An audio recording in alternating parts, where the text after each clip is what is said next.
Ready to move in premium triplex villas at Bachapalli APR Projects.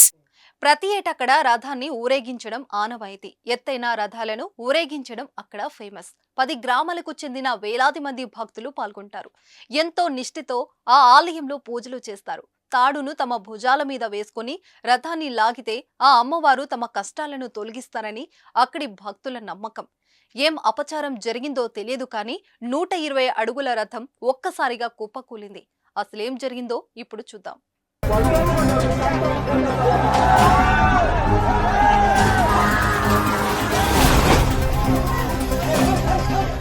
Bengaluru rural పరిధిలోని అనేకల్లో శనివారం మడ్డూరమ్మ ఆలయంలో ఘోర ప్రమాదం జరిగింది. 120 అడుగుల రథం ఒక్కసారిగా కుప్పకూలిపోయింది. ఆ అదృష్టవశాత్తు ఈ ప్రమాదంలో ఎవరికి ఏమీ కాలేదు. ఉస్కూర్ మడ్డూరమ్మ ఆలయ వార్షికోత్సవ వేడుకలో ఈ ప్రమాదం జరిగింది. రథానికి 2 వైపులా తాడుగట్టి భక్తులు మధ్యలో బలమైన ఎద్దులు రథాన్ని లాగుతున్నాయి. అలా రథాన్ని లాగుతున్న సమయంలో ఓ పక్కకు వంగిపోయి నెమ్మదిగా కింద పడిపోయింది. రథం కూలిపోయినప్పుడు అక్కడ వేలాది మంది భక్తులు ఉన్నారు. ఇందుకు సంబంధించిన వీడియో సోషల్ మీడియాలో వైరల్ గా మారింది. రథం పడిపోతున్నప్పుడు భక్తులు భయంతో పరుగులు తీసినట్లు వీడియోలో కనిపించింది. ఎత్తైన రథాల ఊరేగింపునకు ఉస్కూర్ మడ్డూరమ్మ టెంపుల్ చాలా ఫేమస్. దశాబ్దాల కాలం నుంచి ఈ గుడి వార్షికోత్సవంలో వందలాది రథాలను ఊరేగించేవారు. అయితే రాను రాను ఈ సంఖ్య 10కి పడిపోయింది.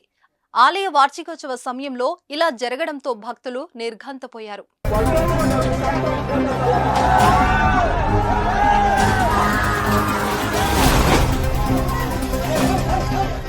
సుమన్ టీవీలో మీ పర్సనల్ అండ్ బిజినెస్ ప్రమోషన్స్ కోసం కింది నెంబర్కి కాంటాక్ట్ చేయండి.